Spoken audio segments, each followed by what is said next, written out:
Hello అందరికీ, ఈరోజు నేను మిరపకాయ బజ్జీ చేస్తున్నాను. శనగపిండి తీసుకుందాము.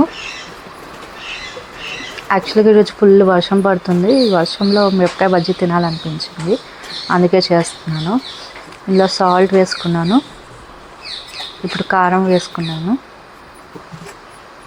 దీన్ని ఫస్ట్ కలిపేద్దాము.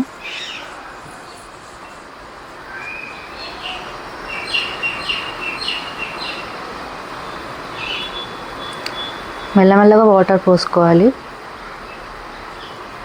ఎక్కువ తక్కువ పోసుకుంటే మళ్ళీ బాగోదు. బాగా కలిపేద్దాము.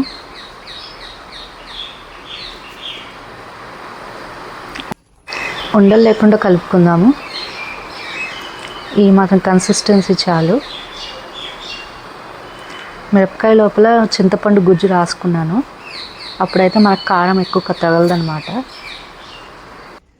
ఇప్పుడు స్టఫింగ్ రెడీ చేస్తున్నాను. ఉల్లిపాయలు కోసుకుందాము.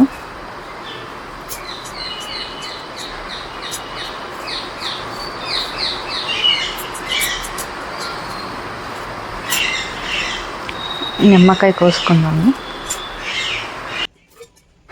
ఇప్పుడు ఉల్లిపాయలను ఒక ప్లేట్లో తీసుకుందాము.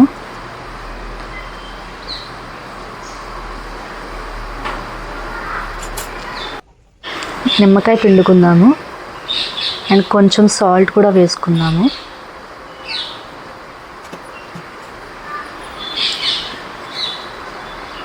అండ్ కారం కొంచెం వేసుకుందాము. ఇప్పుడు ఇది బాగా కలిపేసుకోవాలి. అండ్ ఇందులో కొత్తిమీర కూడా వేసుకోవాలి, అది నేను చూపించలేదు. బాగా కలిపేసి పక్కన పెట్టుకుందాము. ఇప్పుడు ఆయిల్ వేడి చేసుకుందాము. వేడైందా లేదా చెక్ చేసుకుందాం. బాగా వేడెక్కింది. ఇప్పుడైతే బజ్జీలు వేసేద్దాము.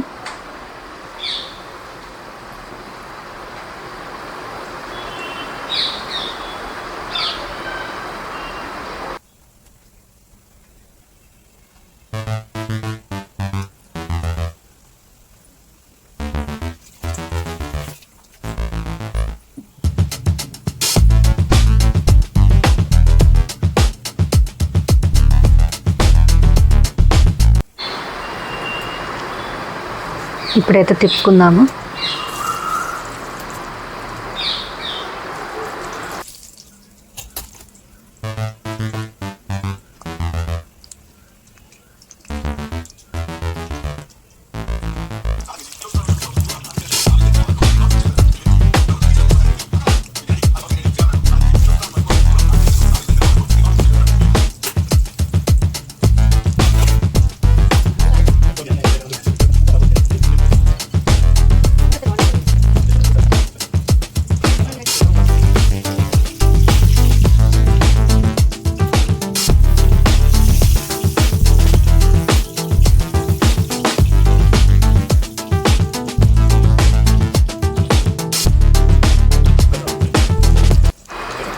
ఎర్రగా వేగిపోయాయి.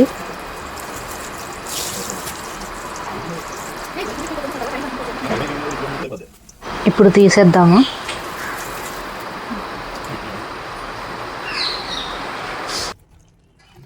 రెండో గాయ వేసాక ఇంకా పిండి మిగిలిపోయింది.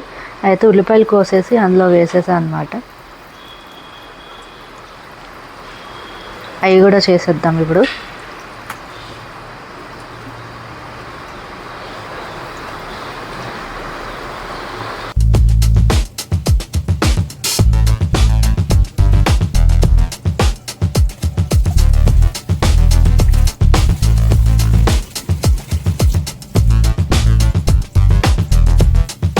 జనరల్గా వర్షం పడితే పకోడీలు కానీ మిరపకాయ బజ్జీ కానీ ఏదైనా చేసుకుంటే బాగుంటుంది కదా.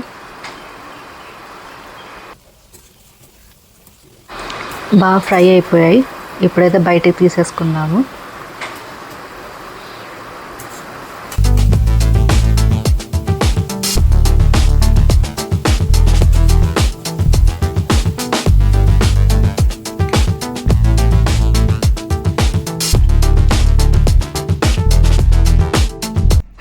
మా ఆయన స్టఫ్ చేస్తున్నారు.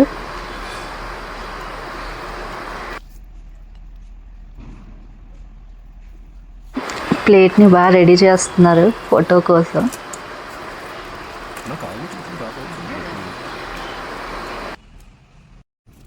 వేడి వేడి బజ్జీ రెడీ. తినేద్దామా మరి?